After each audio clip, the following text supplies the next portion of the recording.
All right. We are all here for a planning board meeting. I'm David Strzok. I'm the vice chair. So in Joe's absence, I'll be running the meeting. I think we have a few things on the agenda. Don't know how long it'll take, but we'll see how it goes. I think the first thing was we got a quorum. We can all vote, as I can tell. And we have minutes of the previous meeting. Did you submit minutes? Yes.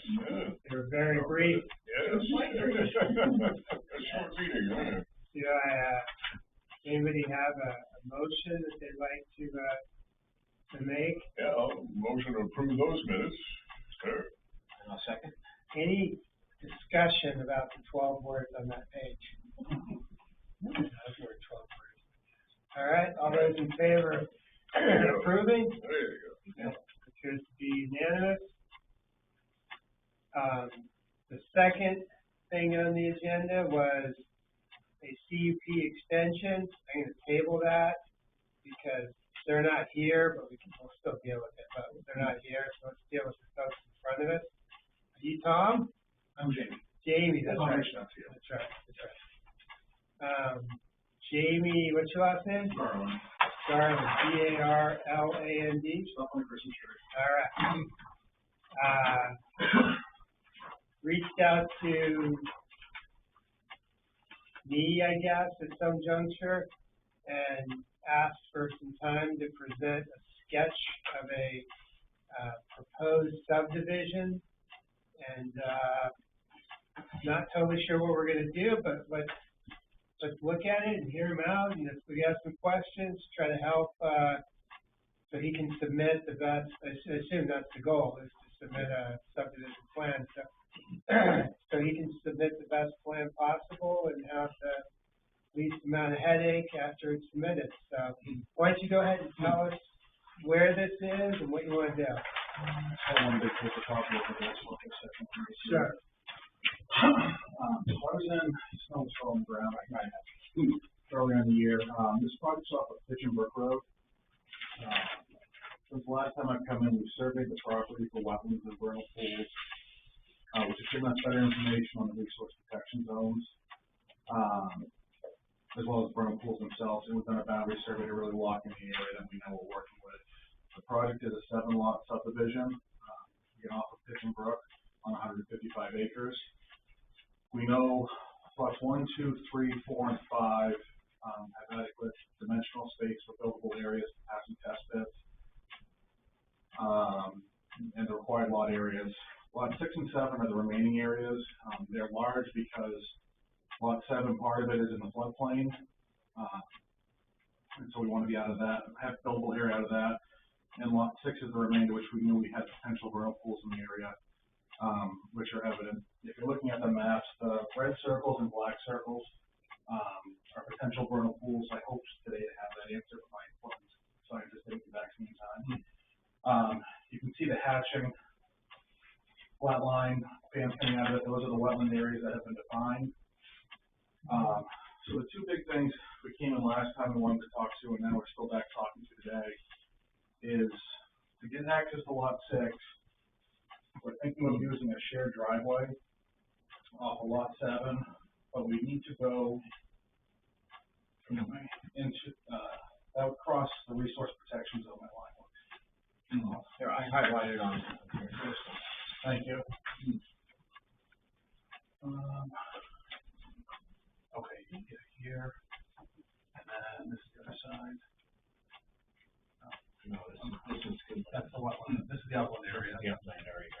Just we're looking down at this area, so for both of you, coming through here, we go through the resource protection zone. But this is all still in resource protection.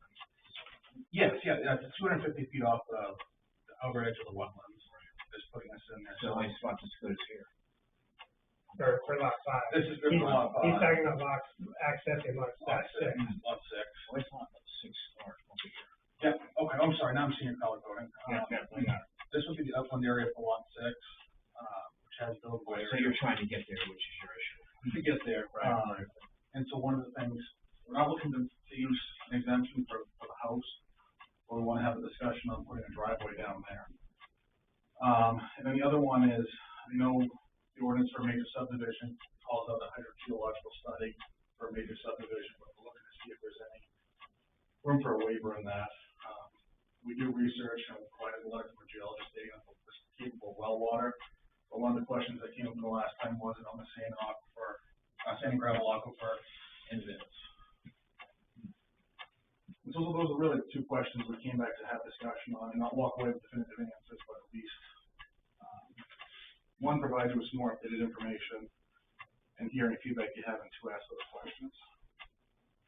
So on lot 6, your only buildable area is right in there? Right down in here. This is, it's 2 upland areas, yeah. And it looks small, but it's 155 acres at 200 scale, so it's quite a bit of area.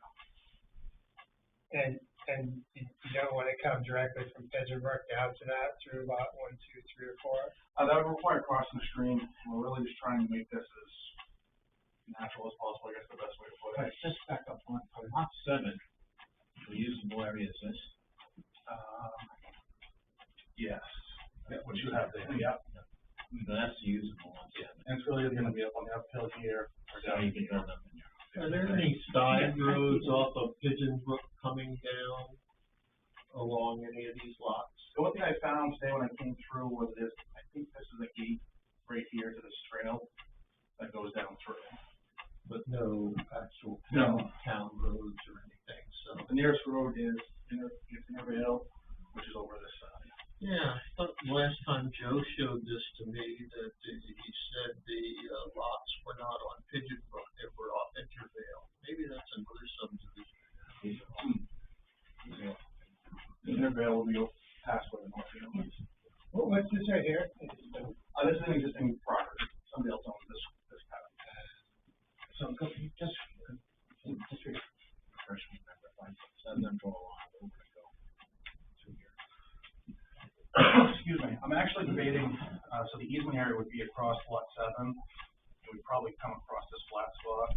Okay, so there's a trail here. Yeah. That dash line is. Yeah, so we could maintain the trail, driveway there as well. I say you just take it back up. Yeah.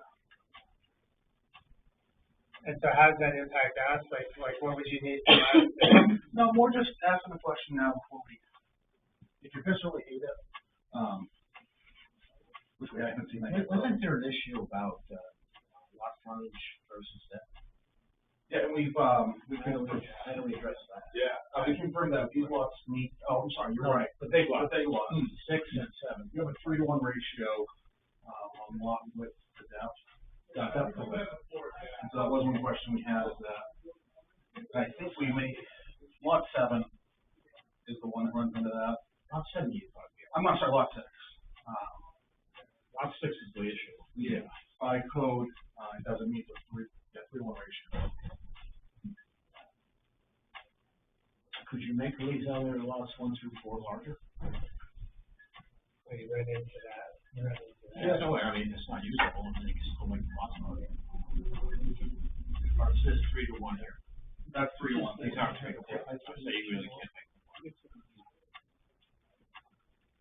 So, this is the town frontage. We can toy with this line a little bit. We're cautious about messing with the buildable envelope, on setbacks, but even if we were to go half, we still don't need it on the depth. And how much, so it's an interesting question because it seems like a lot of this is not built. So that ratio Correct. seems like it's a little bit illusory because, sure, you've got this down here, but you can't do anything with it, right? Exactly. Yeah, 155 acres, there's 60 maybe. Between when you take out wetlands, floodplains. It says 67 acres, that's 67 acres. Lot 6, yeah, lot 7 is, about 65, 59. They're kind of the leftovers. I wanted to say, I never thought we'd see 155 acres and. Yeah, there's not a lot of this piece here, this piece here. How big is that space there? buildable area? This is somewhere around, this whole envelope is somewhere around 20 acres, but you're down to a couple acres with the vernal pools. You can get permitting to build in them, but I'm trying to just go off of, if we were to say stay out of everything. I mean, I would just be concerned if somebody bought that thinking, oh, I could put 4 houses at the end of that driveway. But, Driveway, you can get 4 houses. well, I mean, just like, I'm just thinking ahead, like in terms of, you know, if this is part of the subdivision, make sure that it's really clear on the deed descriptions that there's, you know, no other building. I think your ordinance covers it, I think maybe. I think it's 5 year on that. Well, but even in the 5 year, like, I mean, these folks are spending the money to do the research. Like, now you can think about it. Right, that's At this point. but he said with the vernal pool, you know, the red zone. Where's the vernal? Yeah, you see on that. The red and black circles. And there is no significance between red and black. So like when you cross them over, it's really,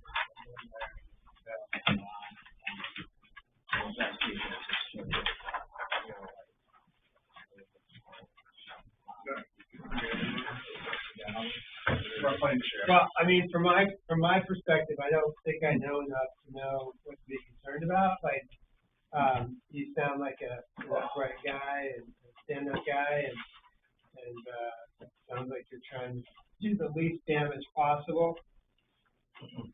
My client's goal is to truly just build frontage lots, he doesn't want to build roads. To buy big swaths of land and then do something like this, and show them. Yeah, and you know, at a certain length, a driveway becomes a road. You know, that's just the way people look at it. So I can't tell how big that driveway is to lot 6, but it looks pretty darn long. It is almost an estate driveway driving down. Yeah. Shared driveways, I don't think we have a problem with shared driveways. I think we encourage them in a lot of ways. Encumbering one lot versus the other lot, that seems to be more your concern than ours. And I just don't know enough about the environmental questions to know, like. What about Saco River Commission? They get concerned with this. They have like a 500. Yeah, we measured that out. The houses will be outside that, but we'll You still didn't show know. the 500 foot line. Not on this one. How would that affect us? I'd like to see it. That might even reduce you a little bit more.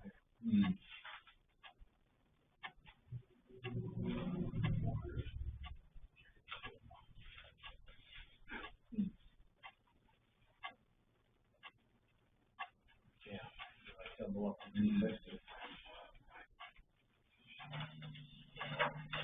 We might get into this part of lot 6. Yeah. It does, yeah. That's why. But you're trying to get the building envelope outside of it. Yeah, trying to make But everything. that's another line probably should show on here. It was, I realized this when they put the overlay for me for the standing off with gravel to cover it up. Yeah, I think that's helpful to have. Yeah, you talk to them, like, is that somebody you have to talk to, or if you're not serving outside the 500 feet, you don't have to talk to My them? experience is no matter what you do, it's better to get involved now. So one of our intents is actually kind of get through this step here with you folks to reach out to them. I'm only surprised at the end. So let me clarify, you're really here just asking questions.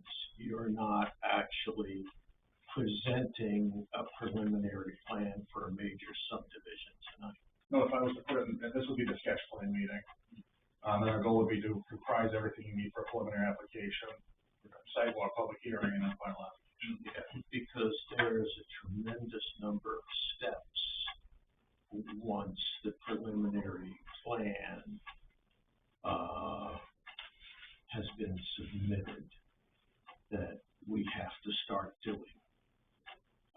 Within 10 working days of the meeting at which an application for preliminary plan approval of a major subdivision is initially presented, the board shall issue a dated receipt, notify in writing all owners of the abutting property, blah, blah, blah. Within 30 days, there's this, and so there's a lot that's triggered that Yeah. we would need to. No, today is not triggering anything.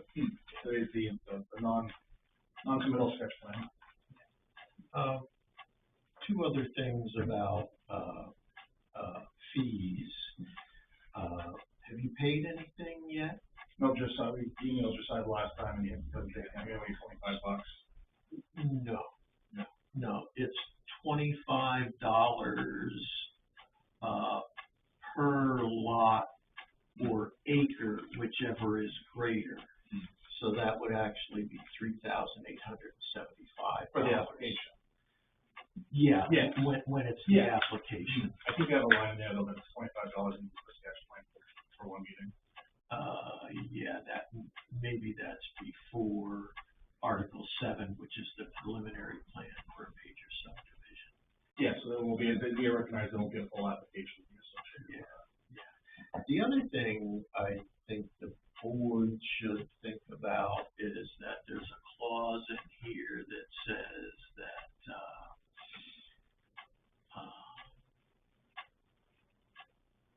in addition, the applicant shall pay a fee of $15,000 to be deposited in a special account designated for that subdivision application to be used by the board for hiring an independent consultant or independent consulting services to review the application, et cetera, et cetera. So I think the question we have to ask ourselves is whether we have the experience and the capability really to handle a major subdivision, or whether we need to think about hiring an independent consultant to help us with this.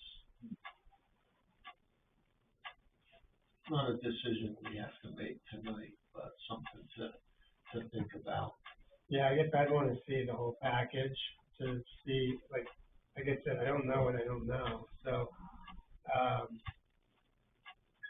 I mean, this is a environmentally sensitive area, Cracker River. So, I think it comes to us with a little bit more scrutiny than the run-of-the-mill subdivision. There's a lot of stuff going on here. Vernal pools and aquifers. I mean, all this. I don't totally know what all the rules are on all this. So, I mean, again, you seem like a stand-up guy. So, like, I feel like you're telling us what's there. It's just a question of what we should be concerned about. And then, so I think there's a possibility we want to hire somebody to just tell us that, what's going on is kosher. My big concern here is, what can you do in shoreline protection areas? I mean, do we have that enough expertise to understand what the, I haven't looked at it. yeah, I mean, that could be an issue we need to resolve with somebody, that maybe the state or somebody would have to get involved and help us with that. I don't think I have had enough experience. So are you going through shoreline protection? Are you going through shoreline protection zone? Is that Absolutely. Well, for the resource protection. Resource Shoreline protection. protection, yeah. Shoreline protection. That's the crux of the That's what driveway this to law lot is. seven. That's this. so to do the driveway or to do the whole thing? To do the driveway, you're shoreline. The driveway to the shoreline protection zone. Again, we're not building anything, but we're gonna propose where we'll go for the future developer, or future buyer of the lot, I should say, not developer. So I guess that's an interesting question too. So you're permitting this, but you're not, the current owner is not looking to build it? No, I'm just looking to sell the lots off. Most likely the goal is to keep lot 6 as their own. So that plays into it too. So we gotta think about that. Have you purchased the land yet? Yeah, he's purchased it. The last time we came in, he was under a purchase and sale agreement. He knows the risks and the rewards and plus and minuses and everything. So when you put that driveway into lot 6, do you need us to give you some sort of exemptions to do that? The only one we'd be looking for, and again, it's your code is a little It talks about the house and structure, and so the definition of structure, which in most areas I've dealt with, the driveway would be considered a structure, so. It's something to explore with you folks about how we clarify that, but it's something I wanna work through, I don't wanna leave ambiguous after we're done. Would it be a private road? The goal would be to stay away from private road and driveway, but I do recognize it would be at a certain length, so. But yeah, private, town would maintain anything there. Driveway versus a road. Yeah. So you don't necessarily want to have us require you to put that to town standard. Or some big privately owned? Correct, yeah. Again, for one residential dwelling unit on 6, one on 7.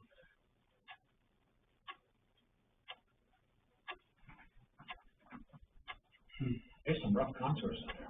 Yeah. I think we almost lost one guy when he was doing the wetlands. This is fairly steep here, this area coming here. Yeah. Everything down by the waters. If you're trying to get through that, it's gonna be, you're hugging those contours, it's gonna be a real mess.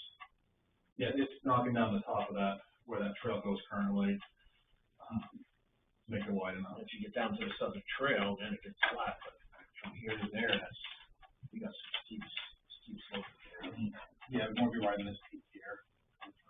Where you gonna go down here? Or just tuck out more this way, so it's where you drew that line, not going through this.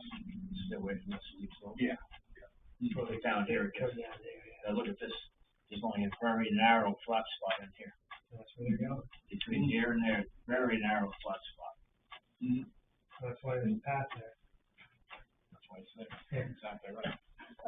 Who besides us, who else do you need to get approval from, given all the environmental issues? Again, the intent of this is to avoid any structures in the vernal pool area, so there'd be no DEP. There's no buildings, there's no stormwater requirements, besides what the town has, and then working with the Saco River Corps to determine if they have any jurisdictional hold to them. And you're staying away from all the river stream crossings, so that wouldn't require a Correct, yeah. permit for that. No going through wetlands, no streams. It's just shoreline protection is the issue. I was just the other thing you mentioned was can we provide a waiver for the hydrogeological survey? I personally don't understand the pros or cons of that and have no idea whether a waiver would be a good thing or a bad thing. So that, unless somebody on the board has expertise in hydrogeological studies, that is definitely something we need an independent opinion I on. would think so. Because that's important when you're looking at the possibility of constructing septic systems. Right. And you already mentioned this gravel pit, some of it. So this is the weird one, the hydrogeological study, again, this is just my opinion. It's outlined for a subdivision in the sense of 155 acres, which is 3-acre lots across the board. We've done test pits for the septic system to provide, we'll have that provide. On every lot? On every lot. To provide passing, soil data that will then correlate to an HHE 200 form for anybody who buys a lot. So you would just limit it to the house, location of the house. Correct, yeah. Well, you wouldn't be covering the whole site. No. And then again, this is that weird one of, and I recognize it triggers the major, of the 7 lots on 155 acres. It's grand in scale, but it's small as far as impact. We're looking at percentage, you're probably about 5% of them. Yeah. And then with this too, we typically provide a groundwater analysis, from our geologist that just talks about the wells in the area, where the soils they've found there. Show us that we can build septic tanks. Septic tanks and the success of wells in the area too. So yeah, not just to say that there's lots to be sold, but there'll be a buildable lot. That's the sewer water. Yeah. Is any part of the subdivision located in a special flood hazard area as identified by the Federal Emergency Management Agency? Lot 7, it's the wetland area, it's the flood zone. Well, I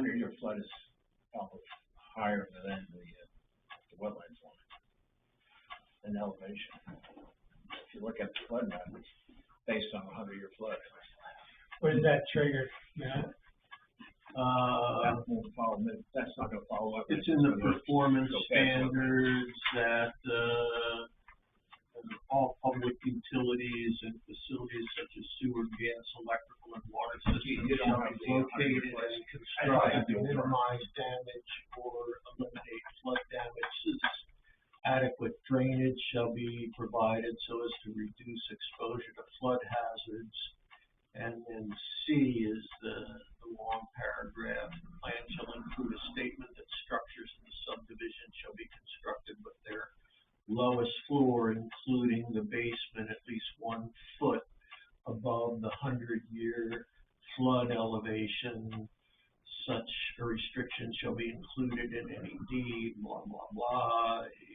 There's a bunch more, but the requirement for a hydrogeological survey referenced this 11.12 floodplain management section. So it gets. They should show the line of the 100-year flood rate. It should be, it's on the map. You've done a good job superimposing a lot of information. I think you want to superimpose that one. Yeah, I mean, I think I agree with Matt that I think we may need to have somebody come in and make us feel comfortable that what you're proposing is adequate. Again, that's why I'm here tonight. Yeah. I mean, I think you presented a lot of information that's very helpful. I mean, knowing exactly, I mean, I think when you do your submission, I'd prepare the deed descriptions with all of the appropriate language in there. I would show a buildable lot on each of the lots, the buildable area on each one of the lots. Because, the more I look, the more I'm like, oh, that's a line, gee, that, like, it starts to get pretty small, what's buildable, what's not. And so when you say that you're not interested in building that, I know you're not building, but the owner's not, then I feel like we have to have more information than normal about where everything's gonna go, what the restrictions on the properties are, and so when somebody buys this, because that's always a concern I have, it always happens. Somebody buys into a subdivision, they think they struck it rich, and they buy a piece of property, like, oh, this is awesome, and then they realize. And you get surprised. I put 155 acres of well. Yeah, and it comes with restrictions before they even walk in the door. And so the clearer we can have those restrictions, the more that the restrictions can be embedded into the deed, the better I feel about it, or I think as a board. But, and then probably we need to hire somebody to determine if we can waive the hydrogeologic. Like we've waived it for ones that are up in the highlands because there's no water nearby. Again, this feels like it's a little bit more of a sensitive piece of property and one that I just, want to make sure makes sense. And clearly your client he or she or it knows this is not a simple project. There's too many colors on this map for them to think this is easy peasy. Yeah, it's again, the benefit of this is the size of it allows you to find a spot on the map. If this was 10 acres, you would be walking away. Right. So, those are all thoughts I have. I don't know about the rest of the group, but those are all thoughts I have. And then adding a few of these details on here, the 500 feet, that would be helpful. Flood line, Saco River. Putting that driveway on the map, that's going to be super important because I think that's really a pivotal piece of information for whoever buys lot 6 or owns lot 6. We're going to probably talk about that quite a bit in terms of is that the path of least resistance in terms of the environmental impact. That's going to bring you within the Saco River corridor by putting that road in, that driveway in. So that may trigger something because you're gonna be moving dirt around to get that in there. It doesn't look like it's gonna be an easy build. But I don't know the rules, so I mean, that's up to them. That's what I see. I mean, that's, You know, nothing is straightforward, here, because when you look at Article 14 is dedicated to waivers. Yeah. So it talks about how waivers are authorized, and it talks about findings of fact required for waivers, conditions, waivers to be shown on the final plan. So issuing a waiver is not as simple as us just deciding. It can be issued. You know, we have to have findings of fact and show that we've considered the impact on public health, safety, and welfare, et cetera, et cetera. So, you know, there's a lot. And these two questions are more of if there's a definitive no, there's a definitive no, and then there's open air. The definitive no gives me a hard answer, and that's why we ask this question. we've done it before, and I just don't know if it makes sense. Yeah. Like if we could hire somebody, I don't even know who we hire, but if we hire somebody and they look at this like, oh, you don't want to put your stamp on this until you confirm through a hydrogeologic study that XYZ is all legit. Now we're going to follow their advice, but they're like, no, you know what he's doing, where they're putting the lots, as long as this information is discernible in the buildable area, that, you know, that covers the basics. I'm sure we'll listen to that too, and then we work on a finding of fact that supports that. Yeah. This surprised me. Article 15 is appeals. There's no mention of the town's appeals board. An aggrieved party may appeal the decision of the planning board under these regulations to Cumberland County Superior Court within 30 days of the date the board issues a written order of its decision. I mean, and this stuff is all of a magnitude that just kind of stuns me because I don't know, David, did you ever work on a major subdivision in all of your time on the board? I have. Can't tell you when, but yeah. Okay. And people have said stop the process too, realized how much work it was, but they're coming to us with a pretty professional presentation from the outset. Mostly it's like, I won't do that. What's the situation with any abutters?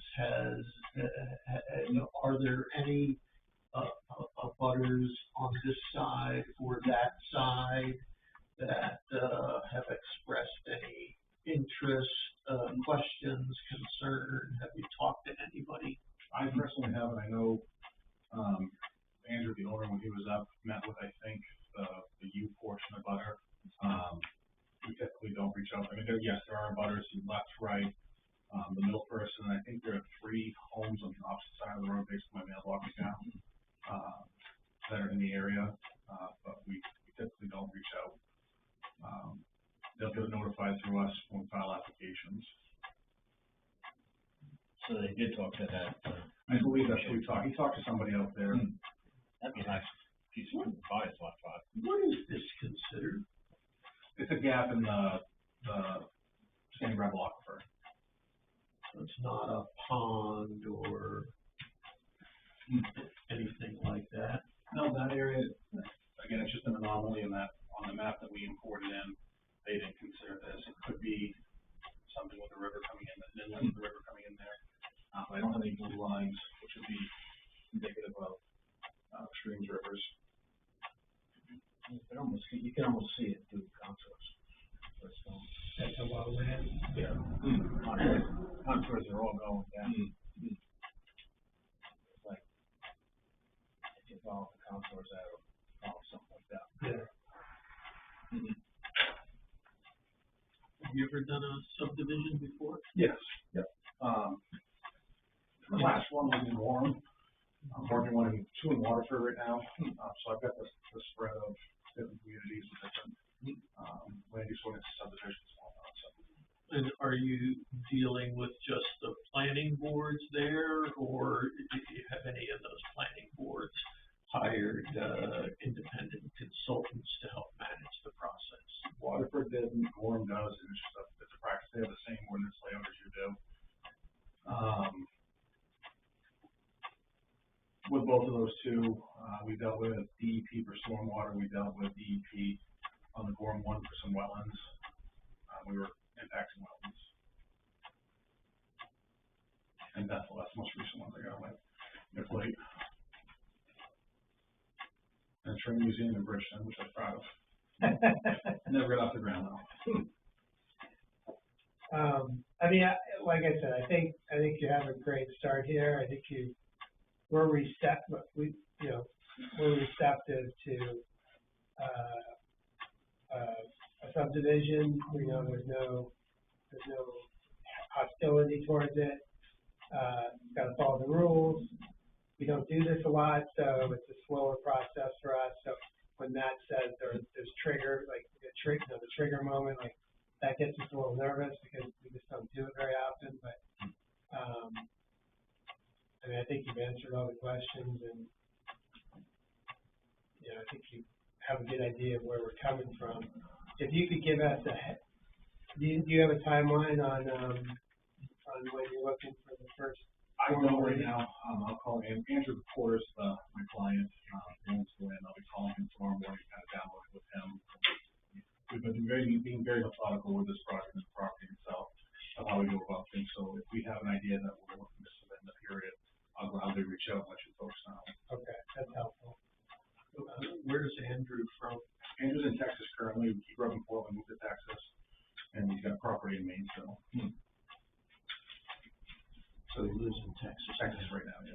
But he was born in Portland. I believe he's born in Portland. He's still got a residence in Portland as well. Not that matter. Don't quote me on the born. And what's your firm? Mainland Development Consultants. We're out of Fort Falls, Newport, and Falmouth. Mainland Development Consultants, right here. And did Garland? Garland, yeah. I'm out of our Falmouth office. Jamie Garland.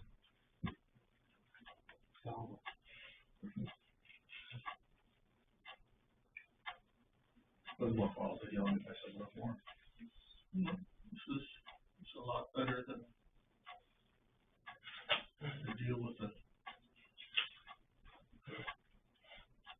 subdivision that would high intensity dwellings or anything like that. Yeah. And that's the thing we want to make sure is that's not the intent behind this, is to go blow through and try to sneak in 30 units. Literally as many frontage lots as we can get single families and then be done. Yeah, I think the configuration of 6 is a little funky, but I mean, I think we can, it makes some sense to me how you did it. And when you look at the buildable area, that makes it, the dimensions make sense. So, I mean, I don't think we're saying no to that. I just think, we're going to have to keep having that conversation about lot 6. That's the only one that has some funkiness to it. You're kind of trying to cram one more lot in there to get it, but not in a bad way. It's just, I mean, I get it. It's just, It's a 55 acre. yeah. Well, that's why I say I think when you look at the buildable area, it's just we're going to have to be super clear that that's the buildable area. So when somebody buys it, they understand they're going to have to put a lot of money into getting to that parcel, assuming Andrew sells. And we've done that before. We provide deed and covenant restrictions for properties based on the lots. I can spell that out as well. I have one I'm working on with lot can only be cleared 10,000 square feet. It's 2 acres, so we can clear 10,000 square feet of street road. And that's in the covenants and restrictions of the property that the planning board's reviewing. So those are nothing out of the ordinary to ask for. Do you think Andrew would have any interest in putting that driveway in before he sells the lot? Most likely no, but nothing's I don't know until I ask him, so. Yeah, something to think about, because that's like a major improvement that it impacts 6 and 7, and So part of it would go in under lot 7, yeah, I will ask a question. yeah, just, that, one time we had a guy do a subdivision, and he wanted to sell the lots off without putting power to them.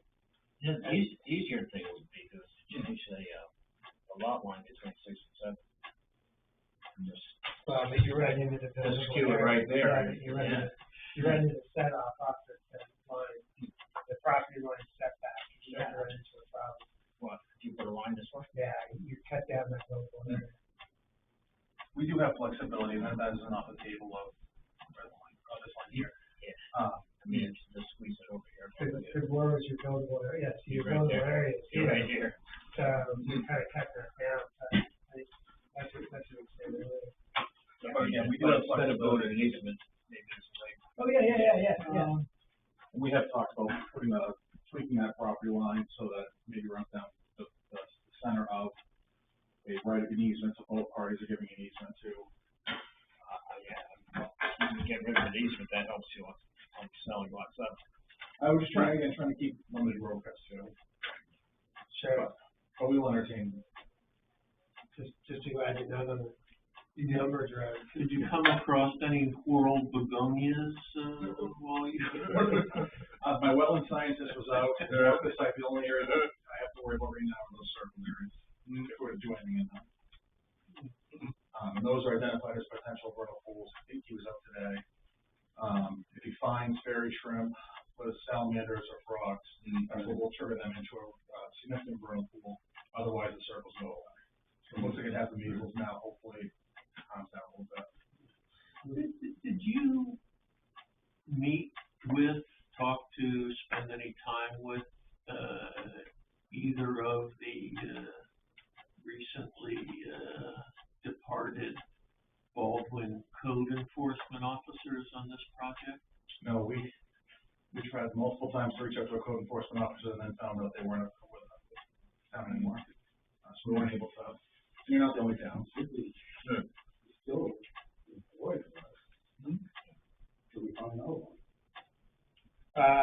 So maybe call the select board and well, yeah. Just tonight. Just call the select board or send the select board an email. So you do still have a code person.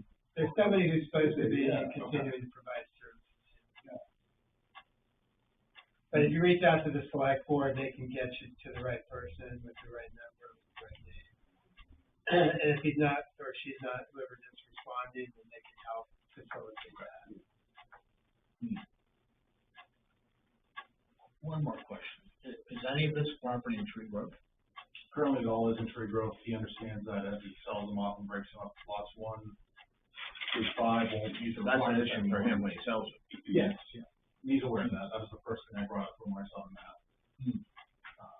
He knows that he's worth. That's gonna cost some money to fix that. Yeah. Get it out of the property. Yeah, we like to time that pretty close to, like, just make sure that gets paid. Yeah. It's always a big issue.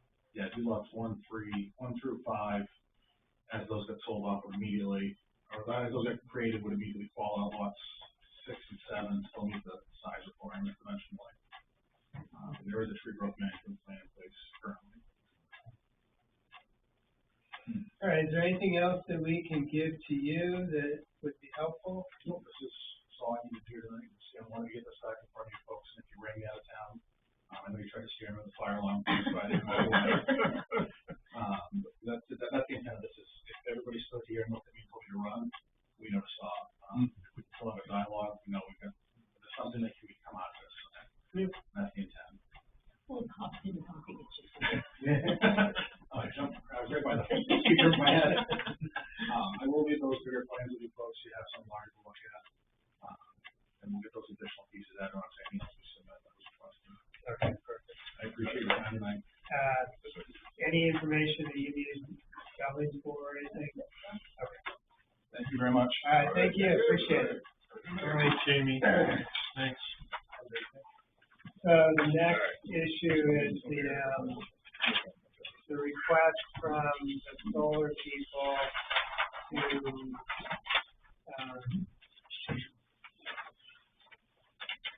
Glenvale Solar. Glenvale, yeah. So they asked, so a couple of years ago, they asked to continue their, so under the ordinance, if you don't continue, or if you don't start a project by a certain date, then you lose the CUP. You know, these folks spent a bunch of money trying to get a CUP from us, and although I still think you can see it from the road, they say you can't, so they haven't cut the trees down. So. Did we ever grant them or pass that, what's the thing that Bob was working on, the TIF? Yep. So they got the TIF for this? Yeah, it passed. We're just waiting on them now to complete it. Complete the project. So they say that the reason for the delay is that the interconnect agreement with ISO New England, they have the agreement, but there's electrical engineering issues, Line capacity. there's line upgrade issues, and so they're waiting for those to be finalized before they start their construction.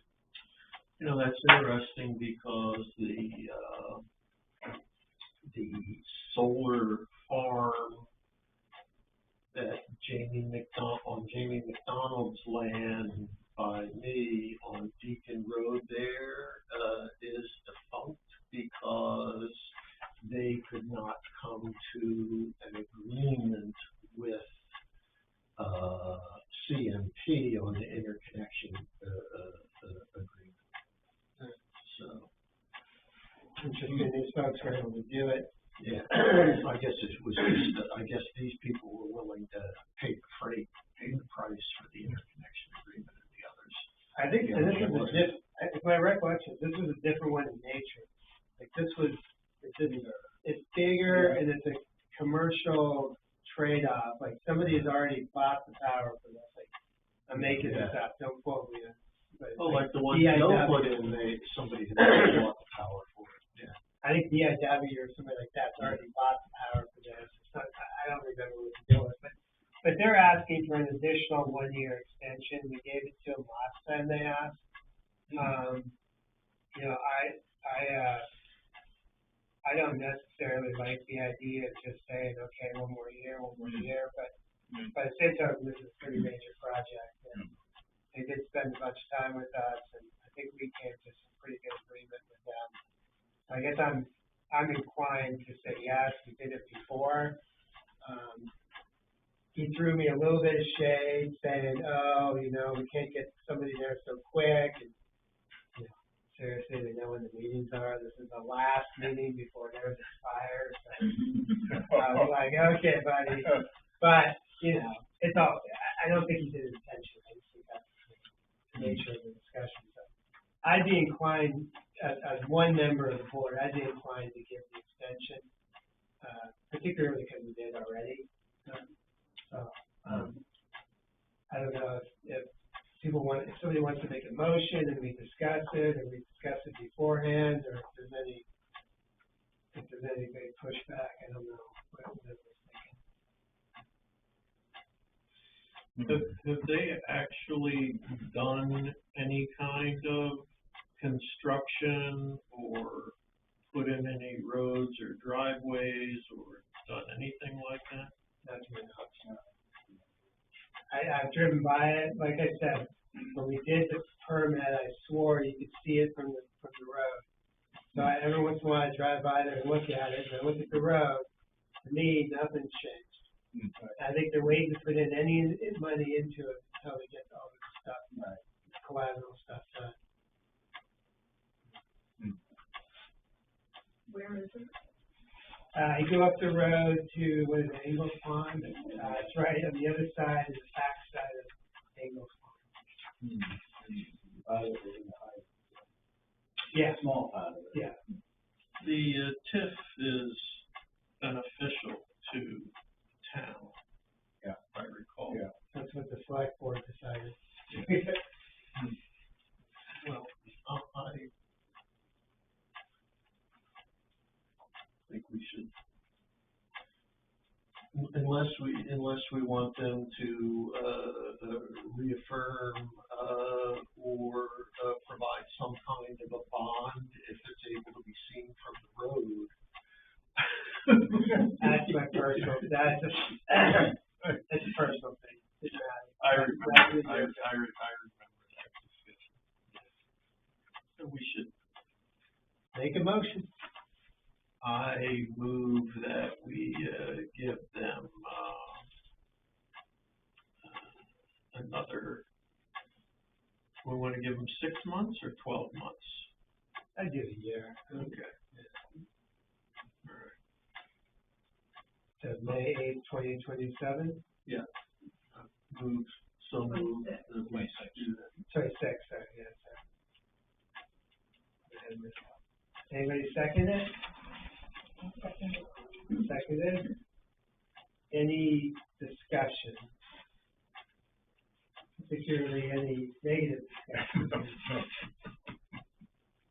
All right. All right. All those in favor of granting the 1-year extension to May 8th, 2026, raise your hand. There you Unanimous. So we need to send them a letter. go. Yeah. Do I have to do that? All right, I'll do it on behalf of the board. I'll just send an email if it's sufficient for them. All right, anything else that's necessary and appropriate for tonight?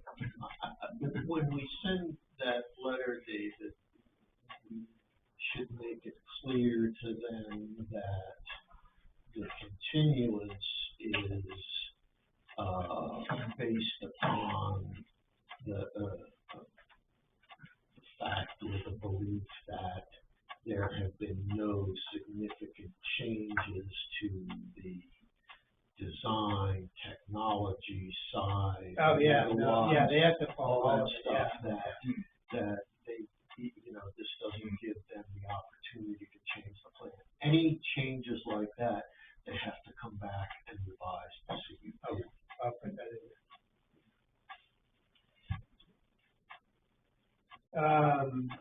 The shoreland zone map.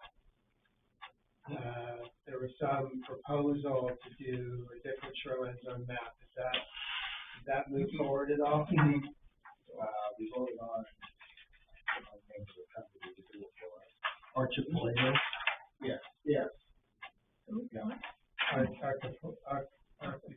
Archipelago. That company there. Yeah. Yeah, this guy Michael Morse is quite the expert in shoreland zone. Yeah. He used to work for the DEP. Yeah. I can remember writing him letters about certain things before, so he's obviously created his own consulting company now, or he's a senior environment. No, he's a principal with so. All right, that's good. So you said we have a CEO, and we're trying to hire a new one, and the old one will stay on until the new one gets on. Right, yeah. Okay. Did you see that Hiram is trying to hire a CEO as well? No, For the shopping guys, usually. Big app. really. Well, we got 2 applicants from it. And, we interviewed one a couple days ago, which is, again, guy, totally green, no experience on construction. He's not the green one. No. I'll give you a letter of recommendation.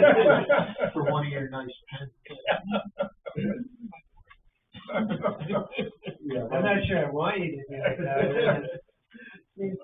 Seems to be a problem for everybody. I don't know, I think that's a lot we can do. Yeah. Yeah, we can work together. I think that's the key, Jim, is that the boards work together with the CEO. None of this. Yeah. The friction was tough. The friction was tough, and I think that's the main reason why I'm interested in to get rid of that friction, just so we get a working relationship, we get things done. Yeah. Robin's supposed to get in touch with you to set up an interview. And,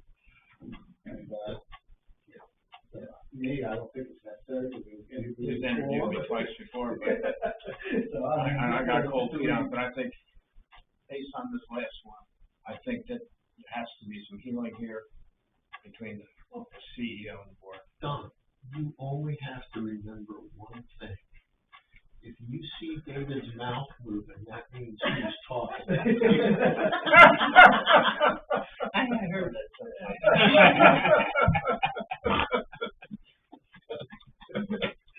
Not my vice versa. Not my finest moment, but maybe it was, I don't know.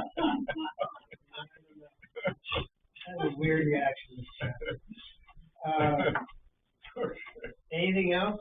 Anything? I mean, good luck. Anything else? No. All right. It is 7:57. Do y'all want to work for 4 more minutes and get that overtime pay, or?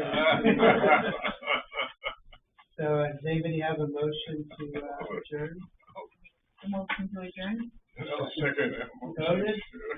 Unanimous? All right. Thank you, everybody. Hey, good ear. Thank you for running this, Steve.